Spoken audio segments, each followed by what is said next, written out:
След като свърших професионалния матч, с който победих Колин Дейвис в Америка, пребрах се към България, за да се подготвя за предстоящи състезания, на които не успях да се справя. Тук в момента благодаря на Федерацията за възможността.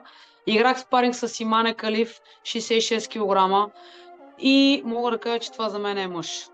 Разочароващото е, че тя в момента разбива сърцата на всички, които са се готвили 4 години, 8 години. Олимпийската подготовка, знаеш колко е дълга, и изведнъж тя пристига, не знам как да го наричам, пристига и чупи носовете на всички, пребива ги с мъжката си сила, защото за мен това е мъж. Това е. Имах личен допир, спарингите мога да ти ги пратя да ги гледаш. Изиграхме, мисля, че 4-5 спаринга в продължение на 2 седмици, не съм сигурна. И аз бях единствената, която игра спаринг с него. И даже после дойде да ми благодари, че играхме спаринг, защото никой друг не искаше да играе спаринг. Аз нямам страх от никой, но в последствие тя беше на лагер в Америка и януари месец я засекох. Не знаех, че е жена.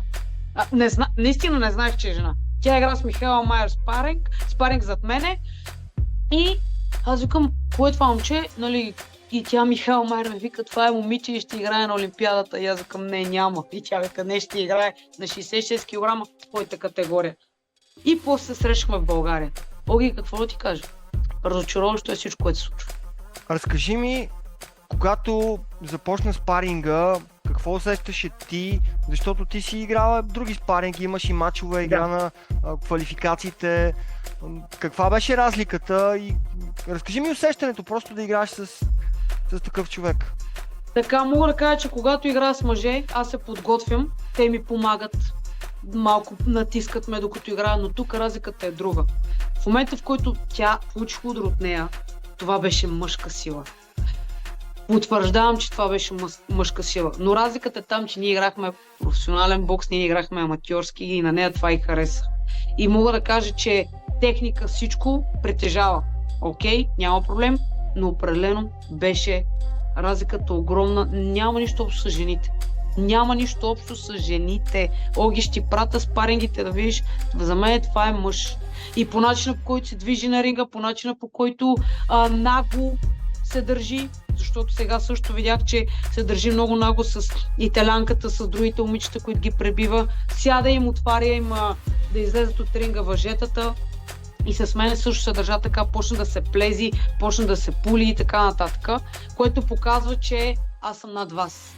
Аз съм повече от вас. Аз имам нещо повече от вас. Да, ние знаем какво е. Знаем какво е. Не си жена.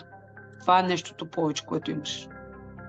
Беше ли наранена от ударите? Имаше ли проблеми, някакви цицини, нещо аркада да ти отворила, да те болеше главата, защото каза мъжка сила.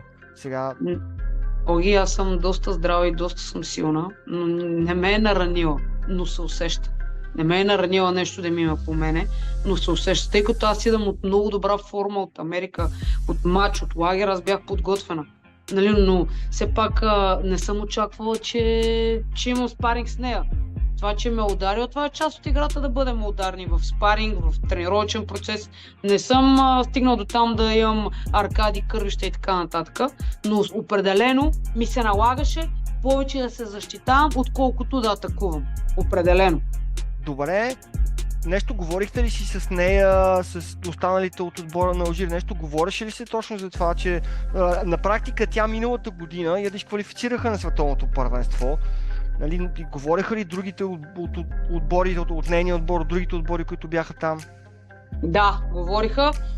Един от спарингите, които имахме, мисля, че седмица преди странджата, треньор ми Ибан Кейсън беше там с мене и нейните съотборнички от Алжир дойдоха лично при нас и казаха: Имане не е мъж, тя е жена, защото нейните роднини и тя живеят високо на планината, там където нали, по друг начин се случват нещата, и аз и треньора ми така просто гледаме странно и казваме: какво имате предвид, нали? За нас тя е момче. И тя казва: не, тя е момиче.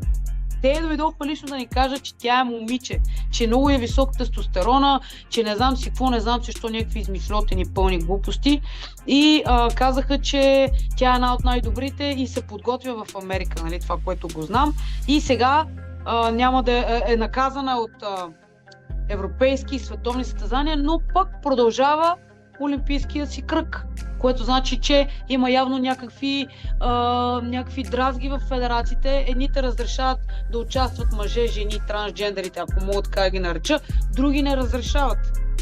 Много е странно. Определено дойдоха да ни кажат, че тя е момиче, но за нас тя е момче. Сега, когато ти прави спаринги с нея, на практика това беше преди турнира Странджа. Точно така, февруари месец. Очакваш ли се тя да играе на турнира, защото тя на практика не игра, но тогава, когато правихте спаринги, знаеш ли се дали тя ще играе или в последствие я спряха?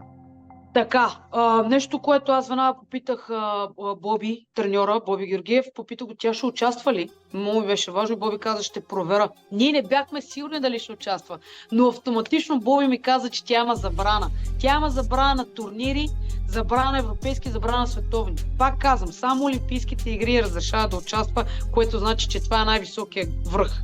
Много и пука за световно, много и пука за европейско, Олимпиадата е друго.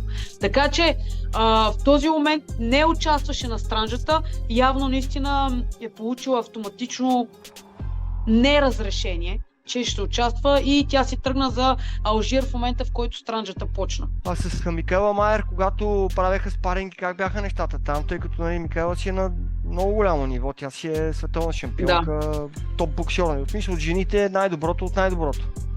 Да, така, мога да кажа, че Михаел Майер е 3 категории в момента над мене. Нали, аз съм 60-61 играя, тя е много над мене. В момента, преди играеше моята категория. Така се случи, че аз отивах в залата да играя и с Михаел Майер спаринг, защото ние си помагаме взаимно. А както виж, аз играя с по-големи, което значи, че моята сила знаеш каква е. Играя с по-големи и играя с по-качествени боксьори, което съм благодарна. Влизам аз в залата да се загрея, Михаел Майер играе зад мене с него и аз не се обръщам да гледам, защото си викам, тя играе с момче, не е проблем, нали, няма какво да гледам, загрявам се, слиза от ринга, Михаел Майер вика, тя е момиче и ще играе на Олимпиадата, да знаеш, ще играе в твоята категория 66. И аз викам, не, това не е момиче. Тя вика, не, това е момиче. И седиме с треньора ми Иван и я гледаме така, походка. Нито гърди има, нито нищо. Няма нищо женствено. Веднага я проверих в социалните мрежи. Може да влезете всички. Имане Калиф се казва. Това е мъж. Спарингите, които тя направи с Михаел Майер. Михаел Майер каза, тя ме преби. Тя ме преби. Викам, как така? Вика, е така, за мен това е мъж. Вика, аз играх с мъж. И вика, внимавай на Олимпийските игри, защото това ще е конкуренцията, която, нали, ще е в кръга. И аз викам, надявам се първо да стигна, да се квалифицирам, вече по-нататък ще го мислим. Вика, да, но тя е много силна и удра и е мъж. Това и бяха думите. И ние с Михаел Майер продължение на една седмица обсъждаме това нещо. Но тогава не се разчу, защото никой не вярваше и не знаеше, че ще бъде допуснат Имане Калиф на състезанието на Олимпийските игри. В момента на Олимпийските игри. А аз от 2 месеца говоря, че играя с мъж на спаринги, никой не ме чу. Ето го момент. Аз съм единствената от България, която имаше допир до нея. Имане Калиф след всеки спаринг, благодаря ти, че игра с мене, благодаря ти, че това благодаря. Ма няма какво да ми благодариш, аз не мога да ти благодаря, че ти си мъж и играеш с жените. Не мога да ти благодаря, че взимаш медалите на всички, които са тренирали 4 години, 8 години, специфично по принципите за Олимпийските игри. И изведнъж се качваш на ринга и за 40 секунди хората спират да играят, защото им чупи носовете и нещо друго. И сега италянката седи и реве момичето. Сега ще видиш как ще вземе първо място. И ще видиш как всички жени и всички хора ще се дигнат на бунт заради това нещо. Ще видиш просто.